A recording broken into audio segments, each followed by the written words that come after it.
Hello. I'll stop being a dickhead and introduce the show properly. Watch the wine there, Jimmy. Hello and welcome to the first ever episode of Spooky Town Tales. I'm your host Morgan, Morgana, Morgatron, Morgarific, I don't care, so long as it's not too mean. And I'm friggin' excited to finally be bringing you this new show every Friday night, I'm hoping. Fingers crossed, if I can get my shit together, but you know what being a mum's like, things come up. Anyway, that's my goal. And my goal is to help kick off your weekend in spooky style so that you can have not so much of a blando Friday night. On this particular show, we'll be discussing everything from paranormal to just plain weird. I'm talking even just stories of town characters. I'm interested in it all. Ghosts, psychic phenomena, prophetic dreams, urban legends, monsters, UFOs, doppelgangers, anything, even fairies. I want to hear all your stories, and I'll be sharing all of these things on this show. Anything you can think of that doesn't fit in the norm little bland box, we're going to be talking about it here every Friday night. I also have done my best to keep the show as local as possible, so either stories from WA locals or stories that took place in WA. I'm going to do my absolute best because I do find a lot of this subject matter is what you hear regards podcasts is based in the US and the UK, and we need our own. We really do. We've got enough stories. I tell you what, some of the stuff I've been reading. So yes, welcome. Welcome, welcome, welcome. And if you would like to pop on Facebook, search Southwest Paranormal or Spooky Town Tales. That's where we live. We don't literally live there, but that's where we live. If you want to get in touch with us and share your stories, I would absolutely love that. And if you are happy for me to share your stories, it may very well get featured on this very podcast. So, something to bear in mind. We've been cooking up this idea for a very long time, and those that know me know I'm a bit of a kook. I'm a bit of a lot of a kook, and I love a scary story. And I'm one of those people who seemingly is a bit of a magnet for the strange and unusual. So naturally, I thought it would be awesome to start a little show where I can share some of my stories and also hear other people's stories that maybe will make me feel a little bit less weird. What do you think, Jimmy? Yeah, it'd help. It'd help. It would help. And I'll take this opportunity to introduce my special guest this evening, who I have somehow managed to bribe into featuring on the first ever episode, my husband, Jimmy Bug. Good evening. Good evening. Welcome, Jimmy. Hey. Welcome to the show. So, just a bit of a bit of comfort for you. We're judgment-free. So whatever you have to say, whatever your story is, we're going to take it with a very caring, nurturing pinch of salt because we all know how taboo this subject matter is. I mean, it's not something you drop on someone on a first date like, hey, oh, you've got beautiful eyes. Do you believe in ghosts and cryptids? Have you ever thought about parallel universes? It's a pretty heavy topic. It's a heavy topic, and there's always that awkwardness when you make a new friend. Like every time, because I'm such a, you know me, Jimmy. Yeah, I've seen it. It might be a ginger thing, but weird stuff gravitates to me. Yes. It always has. And it's a massive part of who I am. It's a huge part of my life. And it's really difficult when I make friends because I'm like, is it too soon to talk about ghosts? When do you introduce what I'm into? Yeah, when is it safe to talk about ghosties? I just want to talk about it. It's such a presence in my life, whether you believe it or not. I'm pretty open-minded. I've had phases of being a mega skeptic and, oh, there's no such thing. But then what happens when you're in that zone is that something freaking weird will happen, bitch slap you back into reality and go, oh, that's right. Not everything is in a little perfect cardboard box. That, there is a lot more going on than we think, don't you think? I believe so, yes. And especially for Jimmy. Now, Jimmy's someone who, when I met him... Very sceptical. Very sceptical. Very sceptical until he started dating this weirdo. Yeah, well, this is true. Yeah, it does change your perception, but you still have to be sceptical to a degree, but also there's some things you cannot explain. It's true. It's really true. Because Jimmy's childhood was very different to my childhood. very, very different. I grew up in a house with two parents. One parent who was, there's no such thing as ghosts, but then at the same time actively would mention, that was a bit odd. And then my other parent who was like, everything was, oh my God, it's fairies, it's ghosts, it's goblins. So I had a good balance. I had a very good balance. But yeah, so anyway.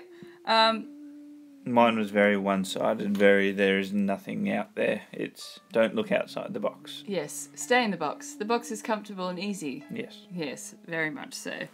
But what I find really weird, which you've recently discovered, when you talk to people, they loosen up a bit. Once that ice is broken, and you even mention the word ghost or paranormal, yeah, you find probably 4 out of 5 people have got a story to tell, some weird experience that they can't explain. Exactly. Yeah. And they get excited about it. Yeah, that's true. And there's always something that they can't explain, and as soon as you crack the lid, it's open. It pours out, and they're more than happy to tell you their experience. But I think what it is that they realise, okay, this is a safe place. She's or I'm going to talk to him about this, and he's not going to think I'm a crazy person. Yeah.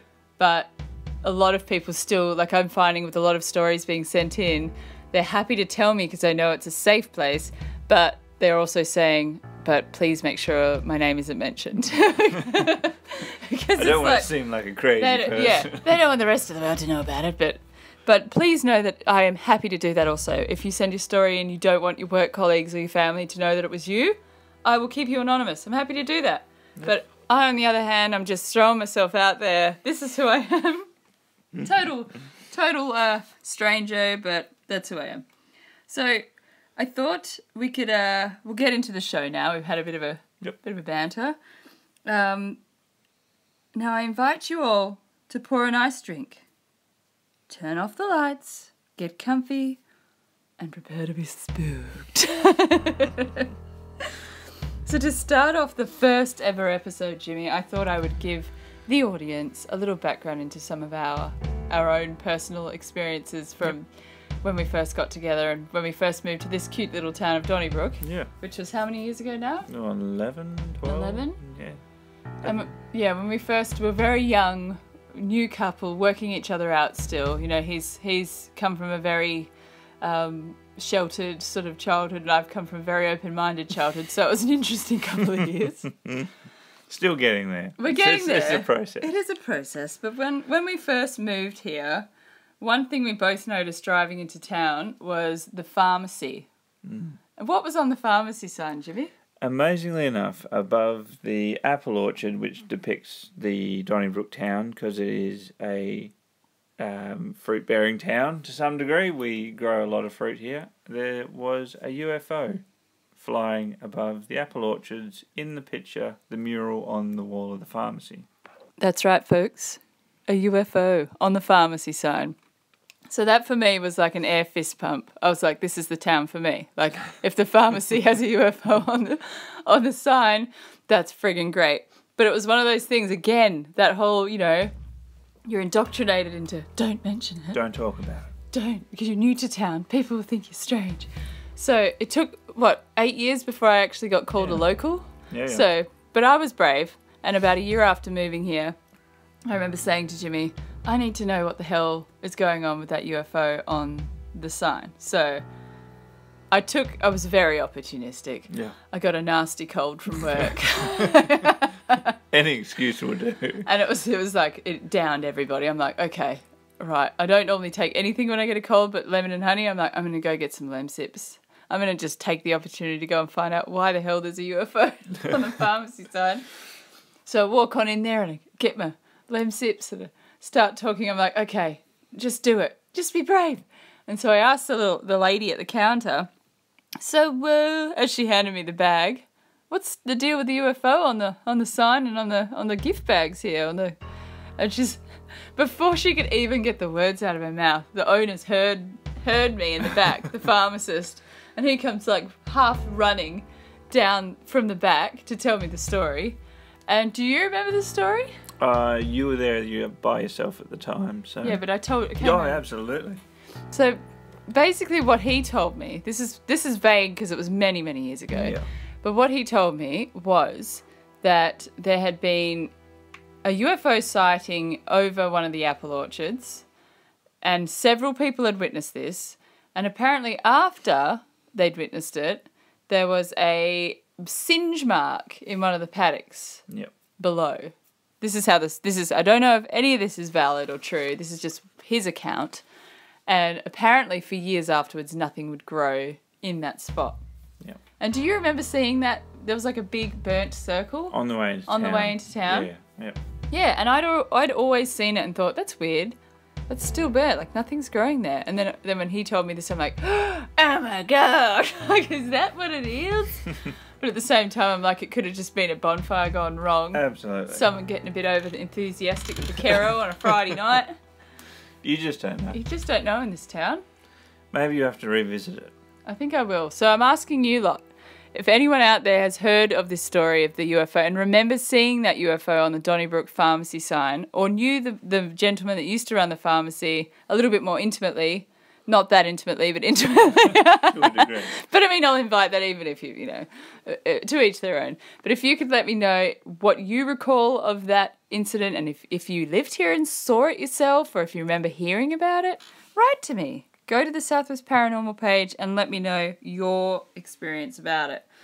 Now, on weird things, the other day I heard on a podcast confirmation that I might not be as weird or unique as I thought I was, Jimmy. Oh, sorry. I know.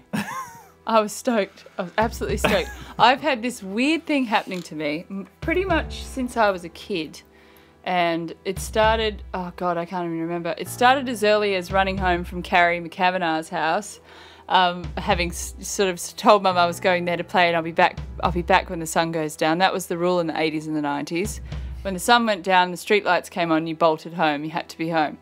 And she was a few blocks away, and I can remember it happened so many times. You'd think, it's okay, because you'd run from streetlight to streetlight when it was dark, because it was scary. You're like, at least there's another streetlight, it'll be okay. And so, but this happened all the time. As soon as I would get under the streetlight, what would happen, Jimmy? It would turn out, and they still do for you. They still do! It still happens.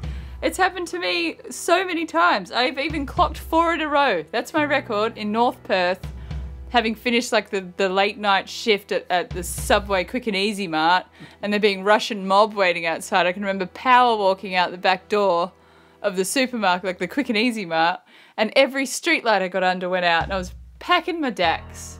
As you would. Yeah. Any young girl in North Perth after a certain time, nah. And I know, like, you think, oh, North Perth's it's not fancy. There's so much dodgy stuff going on. Didn't help, there was literally a graveyard across the road. It was like the spookiest place to work at night. So anyway, I've actually looked into this, Jimmy, having heard that there are other people. It's a thing. Okay. Other people have experienced it. So, it's called streetlight interference phenomenon, and it was coined by an author, Hilary Evans, to denote the claimed ability of individuals to turn streetlights or outside building security lights on or off when passing near them. Well, that's you. It's me. And it happens, it's not something you can predict. They tried testing it, but it's one of these weird phenomena that science can't even get a grasp of it because it happens at random. But just before it happens, you know it's going to happen. And you're like, don't you fucking dare, don't you go off. And I can remember walking Horton a few months before he died, and it was a really dark, I think there was a storm roll. It was one of those nights where you're like, this is spooky as heck. Horton's the dog, by the way. Horton's the dog, not just a random man called Horton that I take for walks. He was our doggy poo. He passed away recently. He was a great dog. But we would go on night walks because he got a bit hot during the day. And I can remember going, recently. So it's still happening. And there was 2 lights down the road. And it's the second we got under them, they went out. Both of them. And I was like, God damn it. Still got it. Still got it. We should test the theory, though, see if I can turn them back on again. Yeah. Now, if any of you have ever experienced this weird light phenomena, or even in household lights where you've sort of gone, don't you go out, and it's gone out, let me know. Make me feel a little bit less alone in my weird streetlight bubble that I'm living in. But not if you got a clapper. Yeah, if you got a clapper, That's different. We know why the lights are going out. Let's not get silly, guys, okay? We just thought we'd also give you a bit of a background into our first ever house that we bought, which we still live in. Mm-hmm. And, we are probably born in the wrong era, I'd say. Most people would say if they met us. Yeah. We like old things.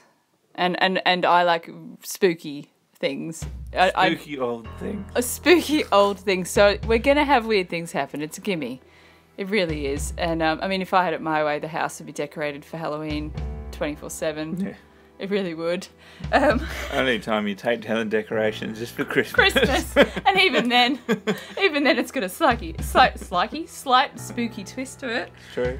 But when we first moved into this house, we had the usual adjustment period of, okay, that's the neighbours, okay, that's the house settling, okay, what's that weird noise? And so most of the sounds you get used to the way an old house sounds. Those of you that live in old houses on stilts with wooden floors, there's weird pops and bangs, and you get possums and you get mice and all kinds of wonderful things. But you don't get footsteps. Not often. And stuff getting slid across the counter and faces in the mirror. And we've had cups come out of cupboards. Yeah. Whistling of Danny Boy. Do you remember that? Yeah, that's right. We used to hear Danny Boy. But this was after a purchase of mine. Now, this is a public service announcement to those of you that like antiquing or op shopping. Just be wary of what you're buying. And not that you'd know when you bought it. Not that you'd know, but if you're a bit in tune, if you're open-minded, generally you get a buzz from it. See, I did from this. I bought an old Navy uniform and I brought it home. Why did I buy an old Navy uniform? Because it was cool. It was cool, but what's the... I don't know. I liked it. It was really cool. We still have it because... but it's not allowed in the house because... The second we brought it home, the weeks following, we literally would hear, footsteps. They would come and they'd stop by the door. You could hear the floorboards creaking and the dunk, dunk, dunk, like boots. Yeah. And then we'd also hear... we would hear whistling Danny Boy. And then the second, I'm like, it's the friggin' suit! It's like, it's an cute old man. It's an old Navy hero, and we've got his suit, and he's just thought, this is nice, this is where I live now.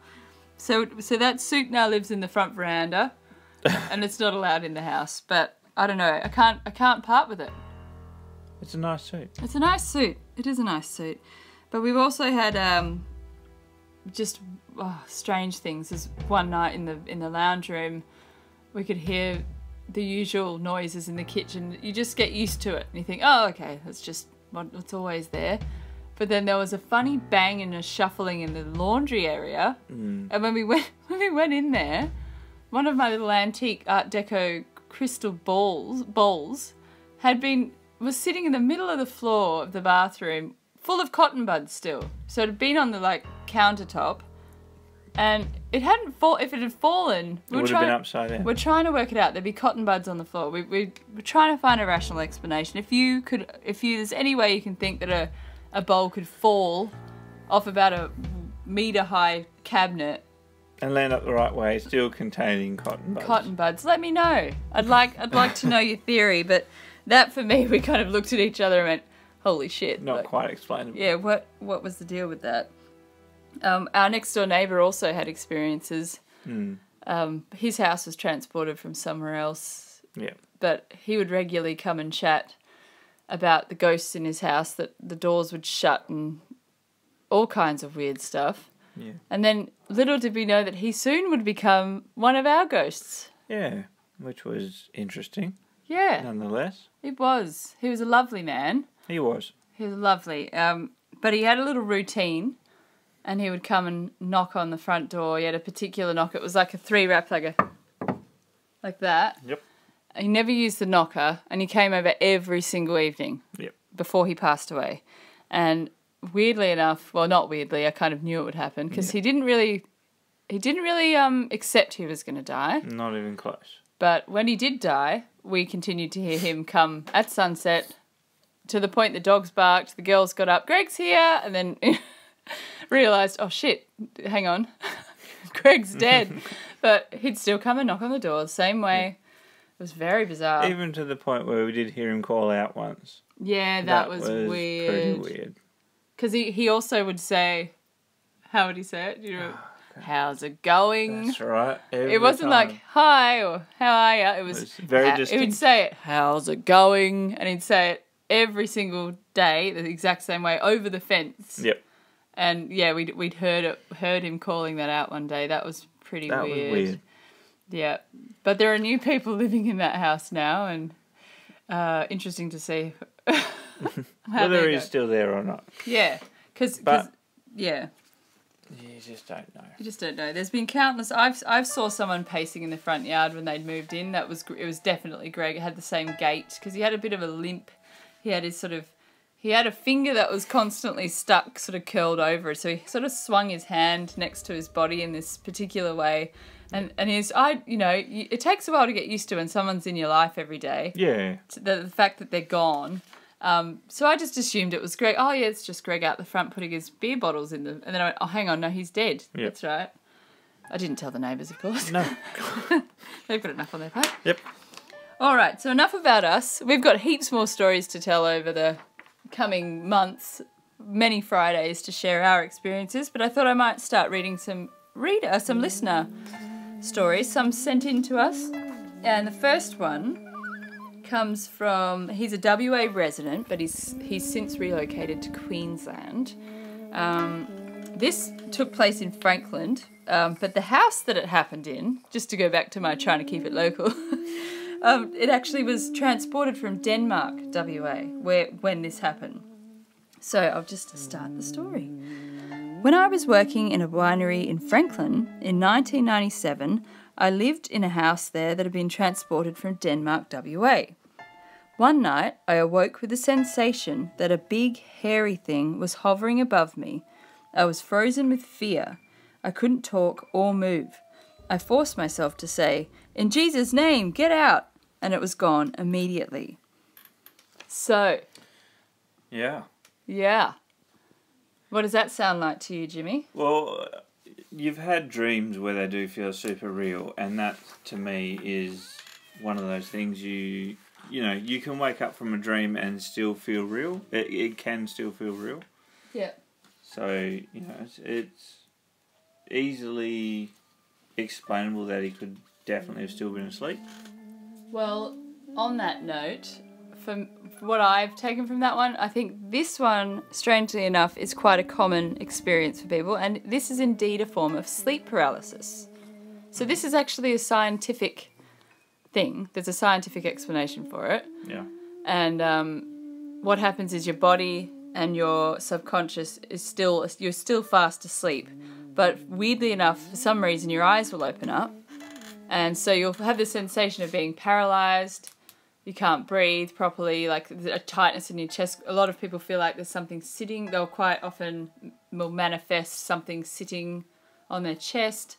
But in all these cases, people will hallucinate. And the reason why they hallucinate is when you get that panicked feeling, your subconscious is going to generate something scary.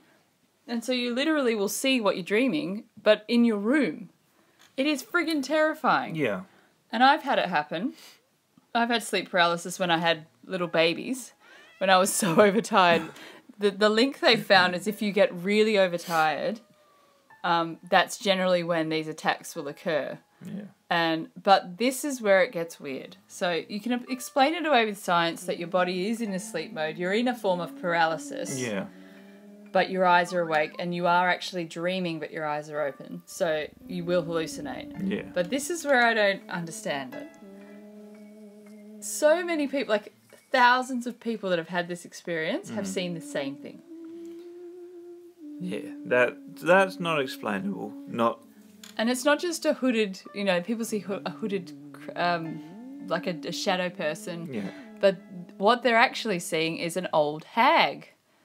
So they called it old hag syndrome. So when I say old hag, I mean like an old scary looking lady, like a witch kind of thing, squatting over them or standing at the end of their bed, and that she's always hairy.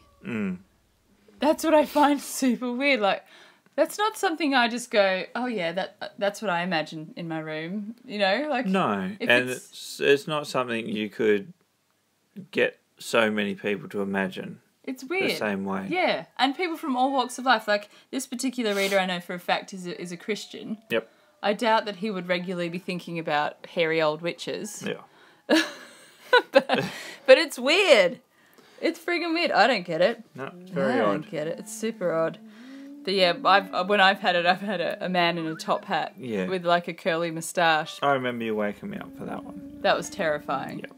But I knew what it was afterwards, but it still didn't make it any less unnerving. No.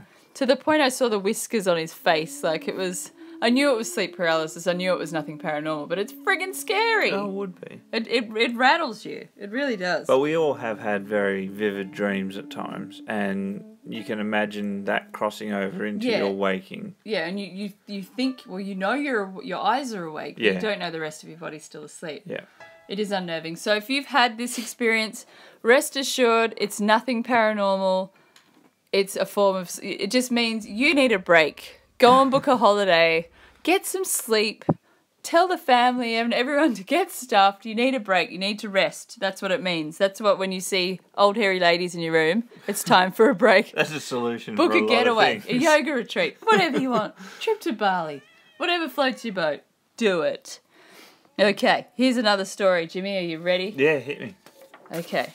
This one comes from a WA resident. So this one actually took place in Germany, Jimmy. Oh. Yes. So I will begin the story. Are you ready? You're ready. It's a bit creepy. When I moved to Germany, I was 19. I ran away from my uncle and my auntie and ended up rocking up at my grandfather's house. He took me in and let me stay in a tiny flat next to his in the roof of the family home. I really want to find out why I was running away from the auntie and the uncle. Further question. Anyway, I'll continue with the story. The little flat had not been cleaned in a long time, and on the first night I slept in the small bed, which was in the little kitchen. The bedding had not been washed since the last person slept there and smelt of cigarettes and dust. I was so tired from the whole running away, dragging my suitcase through the forest episode, that I fell straight asleep. I woke up much later that night and was aware that there was someone standing in the doorway staring at me. I didn't know what to do. I pretended to be asleep for a while, and then I thought I recognized the face out the corner of my eye and realized that it was my grandfather's girlfriend's son. When I thought I knew who it was, I wasn't so afraid, so I turned to look at him, but there was no one there. I was so confused because there was no doubt in my mind someone had been standing there. I later learned that my grandfather's girlfriend had died in that little kitchen. An artery in her neck had burst one day and she'd bled to death on the kitchen floor. Her son had very similar features to her, and that's when I realized that it had been her standing there watching me that night. She never showed herself again. Whoa. That's pretty creepy. It's pretty creepy. Yeah. Yeah. The fact that he didn't know, like he was like, oh, that's who it is. Yeah. And he didn't know she was dead. No. Obviously there'd been like a rift in the family that he'd not really known that the grandfather's he had already committed to who it was. He'd already... Yeah. So he would have been comfortable in that fact. Thinking, oh, okay, well, it's just granddad's girlfriend or granddad's girlfriend's son. That's all good. But yeah, no, that would have... It'd rattle you. It'd rattle you, absolutely. especially having run through the woods with a suitcase. Now, that sounds like an ordeal in itself. But again, being exhausted too at the end of that would have also... That could have contributed. Contributed big time. This is true. But, I mean, he didn't have any paralysis or anything. No, true. He was clearly awake at the time. Yeah. Interesting. Very cool story. Very cool. Thank you for sending that one in. That was really, really cool. But on the note of, like, seeing people that you are sure it's that person. Yeah. And then you get comfort from, like, oh, okay, it's just them. And that's okay. That's okay. Yeah. We the girls and I had that with you, remember? Yeah, I remember you saying. We've had... This is a bit of a delving into doppelgangers territory. I don't know if any of you are aware of the doppelganger phenomenon where you're positive you see someone that you know. This isn't like seeing someone that's died. So it's sort of like this, but not. Yeah. But it's you see someone you know is alive. In a situation that's normal, like, oh, they're just walking around the house. It's just Mum, or it's just, in this case, it was Jimmy. Yeah. Bringing the bins in. Yep. And we heard the bins rolling, and the girls were only little. They hadn't started school yet. So they're like, Daddy, Daddy. And they ran to the window. We looked out the window and we saw him, because that was what he did. He'd come home from work on a Monday and bring the bins in. We all saw him bringing the bin in, and the girls were like, yay! And then they ran to the front door for me to open it for Daddy. And when we opened the front door and looked outside, the bin had fallen in the middle of the lawn and there was no Daddy. Yep. Odd. They kind of looked at me and went, where's Dad? Like, where'd Daddy go? I'm like, oh, we've just, Explain that. What the hell just happened? They still say, that was weird, Mum. They still bring it up. Well, I think Scarlett was at school, but Clara was 3. Yeah, she was only just at school then. They still don't know. They're like, how did Daddy do that? I'm like, oh, I don't know. He must have just gone to the shops or something. But yeah, sure enough, Jimmy did call soon after that, and he was nowhere near home. He was in like an hour away or something. Yeah, about 40 Very minutes odd. away. But it was to the point. You had the high-vis shirt. Yep. We saw it was definitely you. Mm-hmm. Very odd. Very. Very, very odd. So we'll go into doppelgangers in a further episode because it's quite common. Yeah. I mean, I've seen you so many times when you've not been there. There's been a couple you've told me about, and they're pretty... The wood one scares me the most. Too. I'll go into the wood chopping one in a future episode because that was just fucking weird. Excuse my language. Sorry about the swears. Okay, we're going to read another story. This one comes from Catherine, who now lives overseas, but she grew up in WA, and I think these both happened in Sydney when she was living over there. So it's not WA, but it's still Australia. It's a grey area, but it's a close grey enough. area. It's someone from here, guys. Give me a break. Okay. Okay. Okay, here we go. I once had a translucent ball of energy, it's the only way I can think to describe it, whoosh out of a mirror and knock me backwards out of the room. I lost all sense of time. It was the strangest thing. Really weird, but out of a mirror and balls of energy, I mean, the only thing that can physically knock you without you seeing it is electricity. Yeah. So it's an odd one, and there's no straight way to tackle it. You don't have to explain it away. Yeah, yeah. What mirrors are made of glass. Yeah. And what's the metallic thing behind a mirror to make it reflective? Yeah, it's just it's like a form of metal? It is a form of metal, yes. So that could be a conductor of energy or... Possibly. Or something like that. But, you know... Then a ball of energy that's... It's tricky. Tricky to explain. It's tricky. But electricity is a pretty magical... Like, that in itself I find people, it's just electricity. I'm like, have you really thought about the science behind what makes electricity work? It's pretty magical in itself. In itself. That is pretty odd. She's got another story along the lines. But, I mean, I'll read in a minute some information about mirrors and the mythology and the legends behind mirrors, because throughout every culture is stories about mirrors being portals, and it's pretty cool. Okay, so her other story. Another time I was on tour of a quarantine station in Sydney. We were in the old maintenance men's home, and as I leant against the doorframe to listen to the guide, I felt 2 hands move up my leg over my jeans. There was no one standing near me, and the guide was totally nonchalant and said, "He likes to do that." Would you punch the guide in the face? You would, for lack of warning. Yeah. Like, oh, okay, cool. You've got... Thanks for that. You could have warned me that you've got a sex predator ghost hanging out inside your men's quarters. Wouldn't have.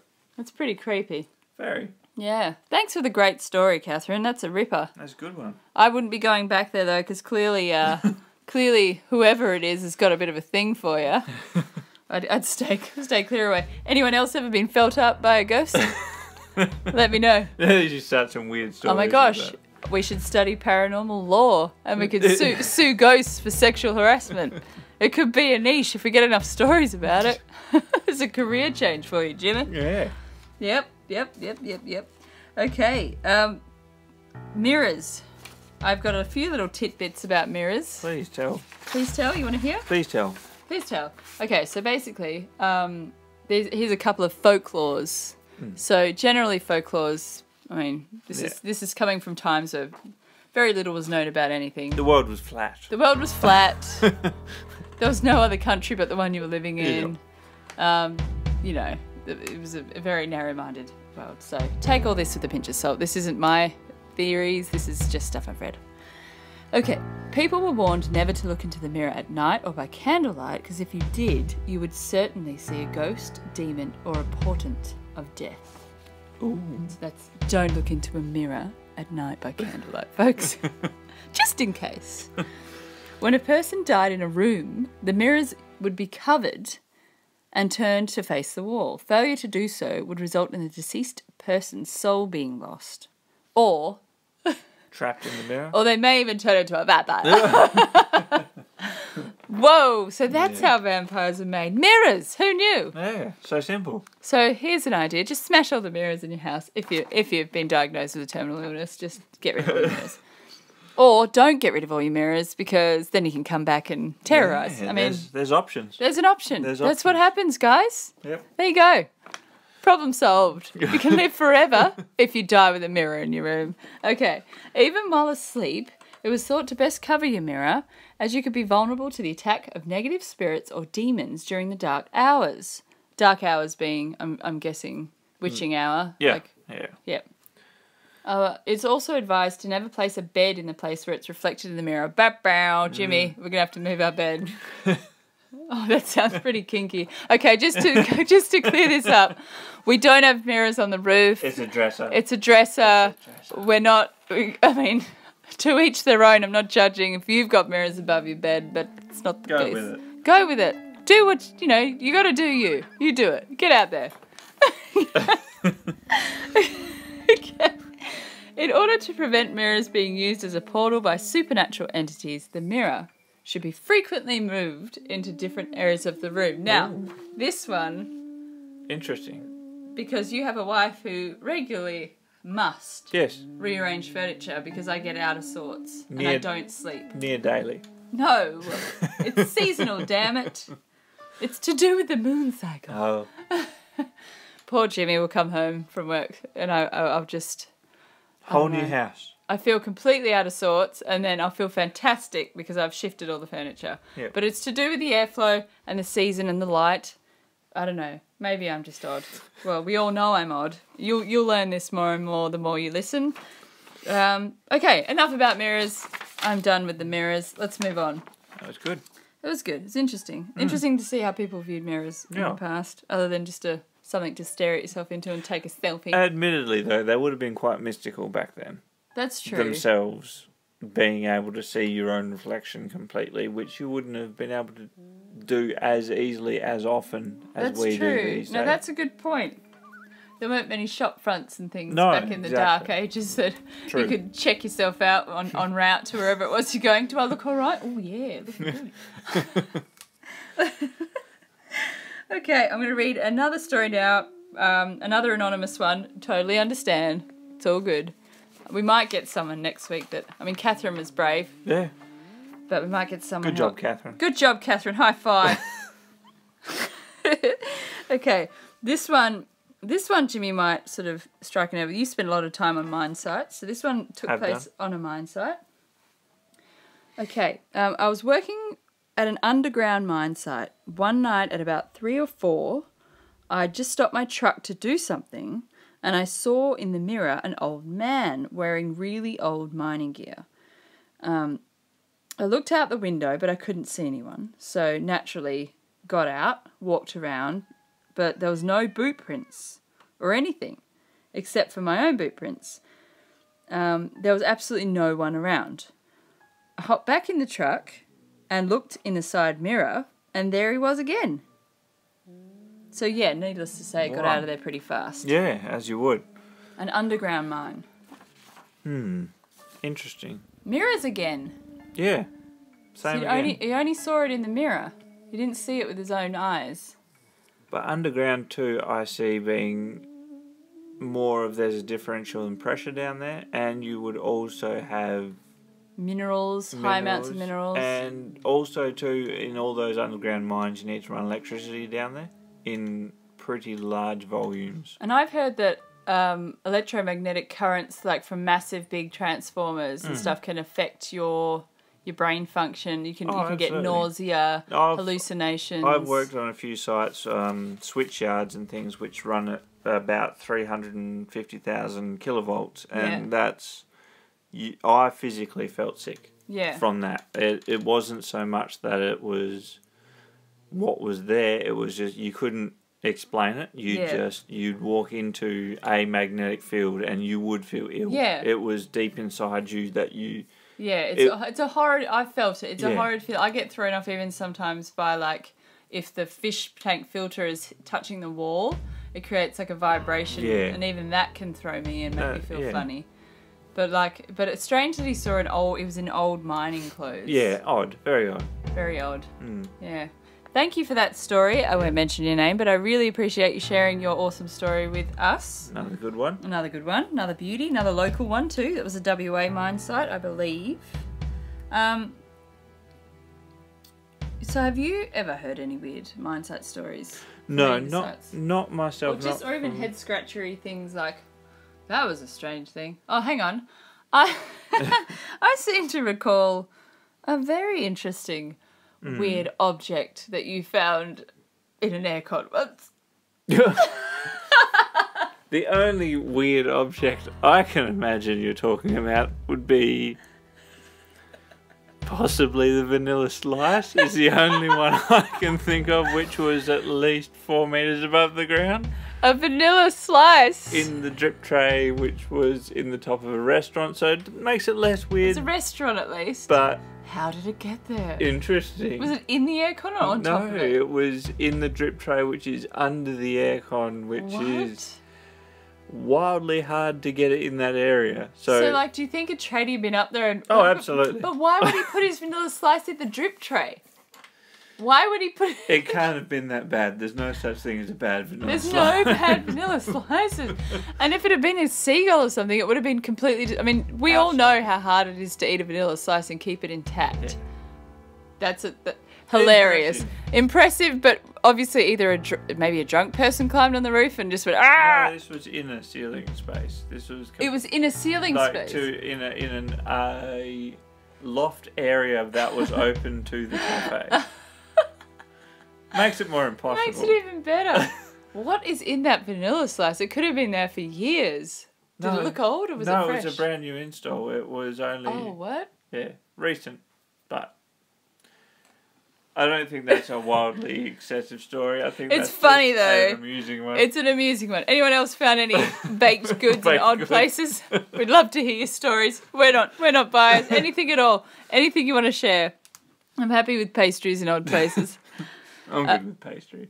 I've got a creepy... I'm just going to drop some interesting subjects out there because I want to get feedback from you guys. So being the first episode, I'm putting some stuff out there because I want to hear from you. Bring in the info. Bring in the info. Send me your thoughts because I love hearing all different opinions. Even skeptics, I want to hear your opinions too. As you have heard, we do try and rationalise most things. We're very... we're big thinkers, open-minded.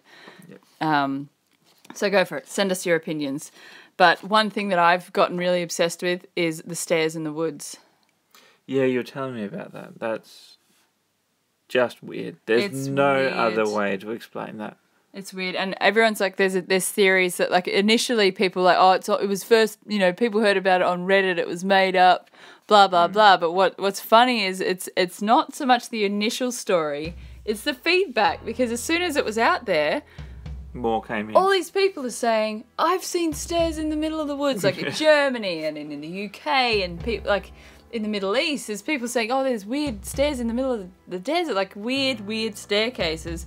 Have you guys heard about this? If not, I'll give you a quick rundown about it. Yeah, do. So the story originally was as before mentioned, read on Reddit. It came from a so-called park ranger who'd said part of his training he came upon a set of stairs in the middle of the wilderness, and I think it was Yellowstone or one of those big national parks, and it was like a proper staircase with carpet. Like in the middle of fancy stairs, heavy forested area. So I mean, I don't know your opinion on whatever, it could have just been a house, but it's where it was like a decent hike into the wilderness through heavily forest, off the track, no access for vehicles, mountainous, and this is not the only set. This is just something that's known. Apparently when you work in the park services, you get told, don't worry about it, just ignore it. They're always there. It's just part of the job. We'll see stairs occasionally in the middle of freaking nowhere. Don't touch them. Don't touch them, don't climb them. Just ignore them. Yeah. Rational. It's totally normal. But there's so many theories now that, they're always at the sites of where people vanish, or they're at the sites of UFO sightings or Bigfoot sightings. There's all kinds of theories behind these stairs. Yeah. I mean, you could get completely carried away. You can run with them as far as you want. But, I mean, I have a little theory about, having read tons, I read a lot about this stuff because I want to understand the possibilities of what it could be. I like to be rational as well as... What do you think? I've got a theory that it might be areas that possibly were residents, and that, back in the olden days, land was... People just, if they wanted it, they'd murder whatever tribe was living there at the time, and they'd build dams and they'd flood valleys a lot. Yeah. My theory is it's to do with that. I suppose stairs would be pretty strong. Stairs would be pretty strong. Like the rest of the house could wash away, but stairs might hold. Like thinking about old structural engineering. Well, it's triangulating. It's triangulating. It's got to support weight going upwards. Yeah. Interesting theory. Like, because a lot of that happened hundreds of years ago. Areas were flooded, or even with like ecological changes in the environment. Yeah. That's it's just my theory. It's a good theory. Because you hear of old towns, like whole towns being flooded. But you don't ever hear of them being too deteriorated and other things being around them. That you would have some form of footings or... That's true. Something else that's more predominant. Unless some people have wised up to the fact that shire rates are too expensive and whatever, let's just go build a house. Like some handymen have gone... Fuck this shit, let's go build a house in the middle of nowhere so no one can find us and we don't have to pay taxes or anything. Start with the stairs. They're onto something, I think. Start with the bloody... Maybe they get to the stairs and go, shit! Too hard. Helicopters come over. Yeah. No! Well, who knows? We just laid the carpet, Susan. What are we going to do? That was $80 worth of carpet. Maybe. Who knows? Any theories? Tell us your theories. Ever seen stairs in the woods? What's the weirdest thing you've ever seen in the woods, audience? Or I shouldn't say woods, I should say bush, because we're in Australia. See, this is because this was an overseas story. Yeah. I'm being influenced. This must end. Have you ever seen anything weird in the bush? Let us know. We do a lot of bushwalks. We've seen some weird stuff. I want to hear your weird stuff, though. Send it on in, please. Another weird thing about that I'm going to do a whole episode on, I'm going to start researching it over the next few weeks, is the witches of the Southwest. That would be more than one episode, I reckon. I think we might need a couple for that one. I've heard, even as a skeptic, I've heard a lot of stories. Yes. You'll be busy on that one. I'll be busy on that one. Good luck with that. Yep. Have to be careful. Have to put some wear crystal necklaces, tiger eye, and salt in my pocket or whatever. But I'm going to be brave. But there is a little town just out of Margaret River called Which cliff?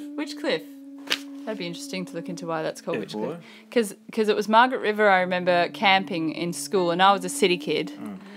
And we came down for a camp, and we were cave walking at night. We were going on a night stalk kind of thing, and then we went down into this cave.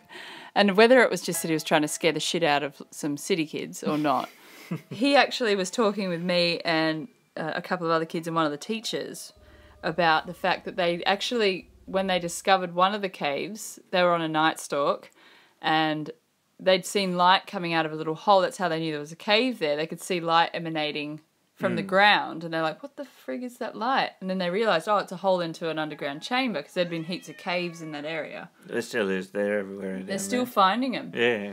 So they'd seen this light, and they'd looked through the light, and there was these weird women down there with like a fire in the cave. Yeah, I don't know. And they were doing something. There was like a sheep, like a lamb.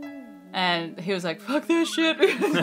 Not doing it. Witches! Because he said they were like chanting and moving around the fire, and he just said it was so creepy that they were just like, we just got to get out of here. Yeah.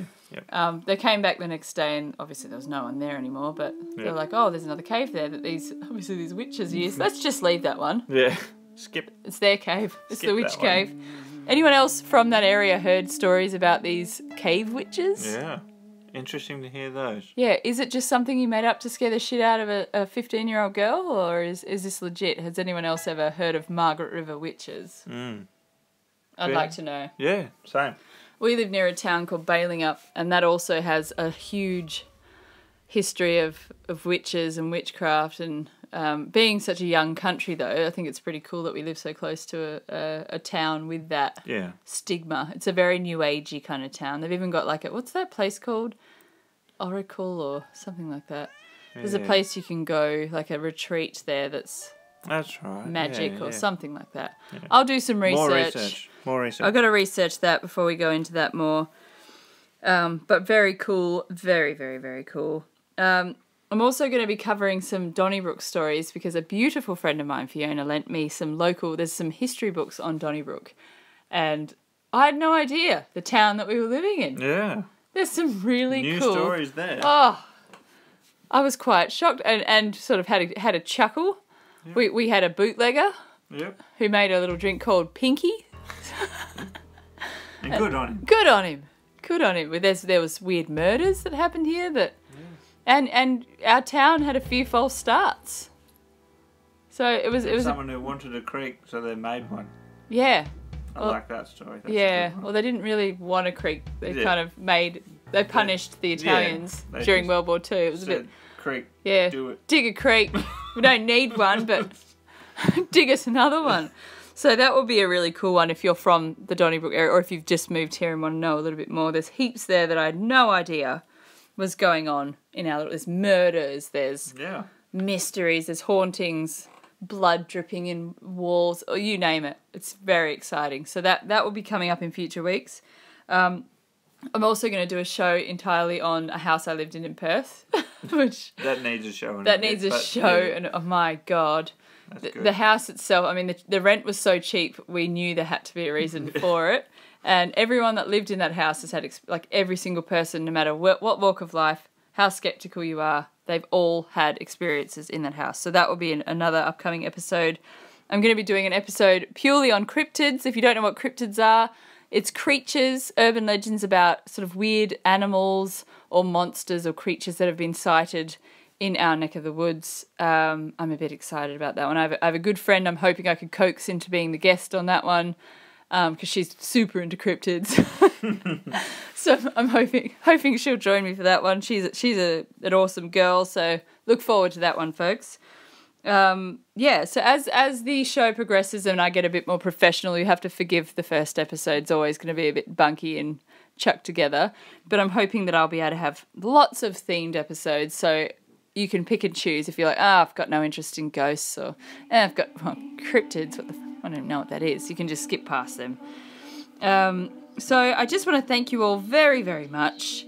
We hope you've given you a lot to think about and chat about over your Friday night beers. Hopefully you're still listening and you haven't gone, ugh, this is bullshit, turn it off. And hopefully you'll tune in next week as well and check out our next episode. Be sure to check out the Facebook page, like and share, and tune in every week for more Spooky Town Tales. This is Morgan and special guest Jimmy. Checking out. Signing off. Stay creepy, folks. Bye!